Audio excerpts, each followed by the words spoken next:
Today I want to talk about the wheel of the year and the 8 Sabbats, and also the triple deity and the Holly King and the Oak King, and where they fit in to the whole yearly cycle.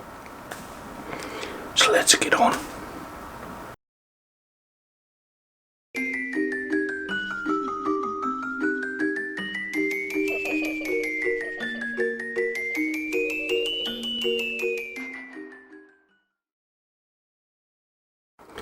So the wheel of the year consists of 8 Sabbats, 4 lesser and 4 greater Sabbats. The lesser Sabbats are more about the astronomical position of the sun.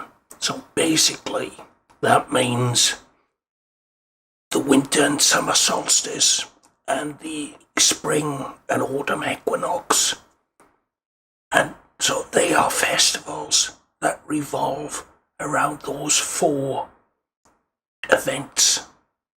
Okay, and those festivals are named Yule, Ostara, Letha, and Mabon.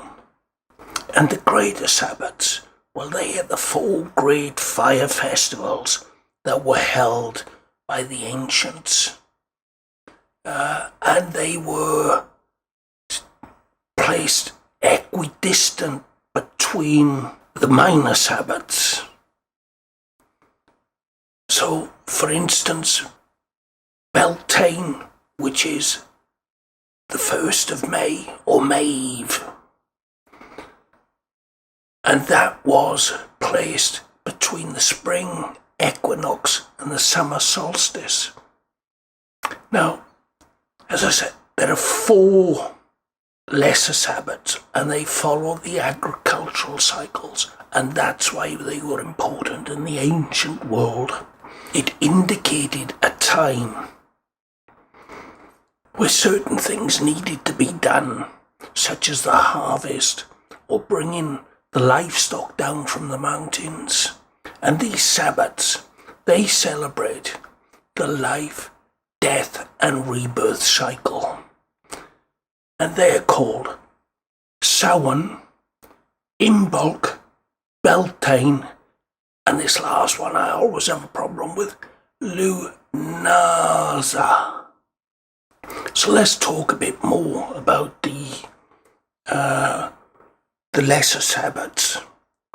So we'll start with the winter solstice, which is commonly known as Yule, and this is around December the 21st. Now, when I say around, it's within a couple of days of the 21st. As I say, these are astronomical markers in time.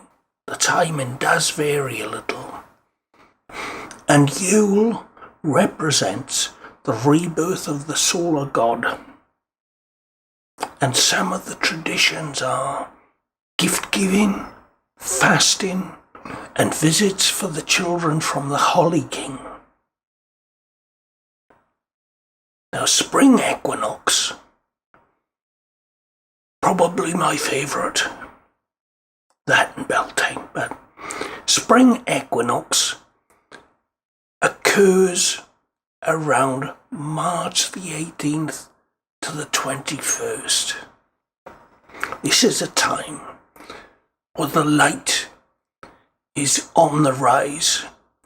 So the dark half of the year is over, and the time of the light is beginning. And this represents a time of new beginnings. And we've all seen, of course, I should have mentioned, commonly it's known as Easter. So, spring equinox, Easter. Eggs and rabbits that we see during Easter represent the fertility of the earth. Then we have the summer solstice on June the 21st. thereabouts. And this is when the sun god is at his peak and the solar current is the strongest. And this is the time of the horn god, and when he has matured to his peak. And we'll talk more about that later when we get to Beltane. Then we have the autumn equinox, commonly known as Mabon, and this is somewhere around the 21st to the 24th of September, and this is a time of thanksgiving for the fruits of the earth. So now let's look at the greater Sabbats, and we'll start with Samhain, which is commonly known as Halloween, and it's November the 1st. Now I know you're going to say, no, it's October the 31st, but the Celtic day ended and started at sundown. So Samhain started in our calendar at sundown on the 31st of October and ended at sundown on the 1st of November. And Samhain is the most important festival for the ancients. It marked the death of the god, and it was the end of the harvest and the start of winter.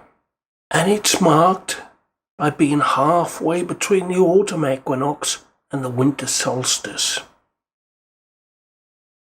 And it's a time of paying respect to the ancestors and to those that have recently passed on. Then we move on to Imbolc. Now, Imbolc is commonly known as Candlemas, and this is on the 2nd of February. And it marks the first stirrings of spring and the comings of spring and new life. And the original word Imbolg means, I think it's Gaelic, and it means in the belly, and this refers to the first signs of pregnancy of the livestock. And this is the time where the goddess takes on the aspect of the maiden. Now we have my absolute favourite, Maeve, or Beltane. The official date is May the 1st. But as I said, celebrations would start sundown the night before. So Maeve. And this marks the end of spring and the start of summer. And it's halfway between the spring equinox and the summer solstice. This is a time whereby the village would get ready to sow the crops, and they would herd their animals between two big fires to purify them of disease. And it was also the time of the crowning of the May Queen and a celebration of her union with her consort, the sun god. Then we have Lunaza, or I should have mentioned too, Beltane is a celebration in order of Bel, where Bel takes on his role as consort and becomes one with the May Queen. So now Lunaza, or August Eve, commonly known as Lammas, so this is August the 1st, is named after Lu, who apparently created this festival to honour his mother, the May Queen. This is a time that marks the beginning of the harvest And so the village is very busy getting ready to bring in those crops and harvest the fruits that would take them through the winter. So now, looking at this slide, we can see the 4 lesser Sabbats, or the solar Sabbats, and they're marked with the smaller circles. And equidistant between each of the lesser Sabbats are the greater Sabbats, the great fire festivals. And so we see here that between the winter solstice and the spring equinox we have Imbolc, and between the spring equinox and the summer solstice we have Beltane. And this next slide shows how the ancients perceived the revolution of the wheel through the skies, because that's how they envisaged it. Is that, okay, they didn't have a round earth, they wasn't aware of a round earth, but they did have this concept of the earth that they lived in and the underworld. And so as it's set up here, we see the horizon between Beltane and Samhain, and everything beneath would have been the underworld. Now, as the seasons move on, we can see in this slide that the winter solstice has moved, and directly overhead now is Imbolc. And in the underworld, it was Lunaza. And so it would be, as the wheel turned, when Beltane was directly overhead, then it was Samhain in the underworld. This last slide is relating the triple deity, both the triple goddess and the triple god, the roles of the god and goddess throughout the yearly cycle. If we look at Samhain, we know that this is the time that marks the death of the solar god, and the goddess becomes the crone. When we move through to the winter solstice or Yule, then the god is reborn. Imbolc has the god as being the young stag, the hooded one, or some would call him the green man, and the goddess moves from her aspect as crone to maiden. Now the spring equinox, this introduces the concept of the Oak King and the Holly King.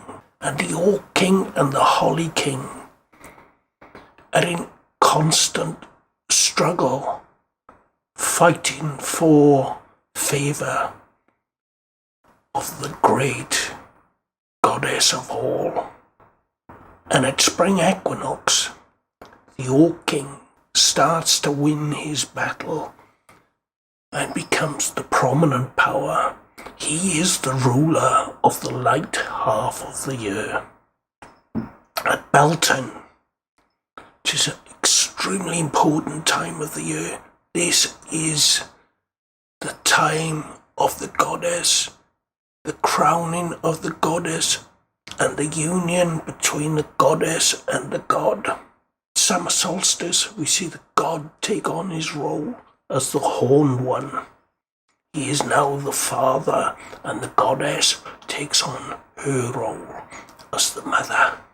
Lunaza, the god now is getting older. He's getting wiser, he's getting older, but he's getting less powerful. But he takes on the role of the sage, the elder and hunter. And then that brings us to the autumn equinox.